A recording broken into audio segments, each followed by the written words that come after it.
नमस्कार मंडळी, कसे आहात तुम्ही सर्वजण. आज आहे मार्गशीर्ष महिन्यातला दुसरा गुरुवार. मग सकाळी सकाळी तयारी चालू. मी घेतली रांगोळी काढायला. रांगोळी काढायला बसले की आमची श्रीषा आली. श्रीषा म्हणजे माझी नात. तिला काय आपण काम करायला लागलं की तिला पण आपल्याबरोबर पाहिजेच.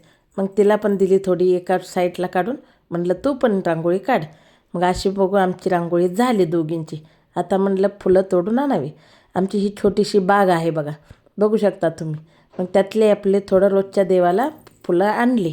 नंतर पोरासनी म्हटलं बाजारातनं फुलं घेऊन या. मग माझी अशी फुलं तोडायची तयारी चालू आहे. तुम्ही बघू शकता कशी बाग आहे आमची, छानशी छोटीशी. फुलं एवढी छान मस्त वाटली. मग आज आमचं देवाला प्रसाद दाखवायला काय करू. मग पोरं म्हणली, आई आज तू गव्हाच्या पिठाचा शिरा कर.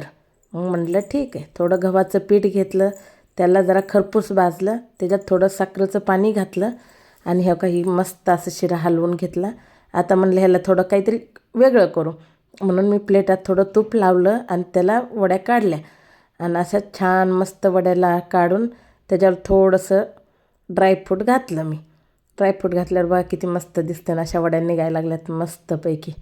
किती छान वाटलं. तुम्हाला कसं वाटलं हे मला कमेंटमध्ये सांगा.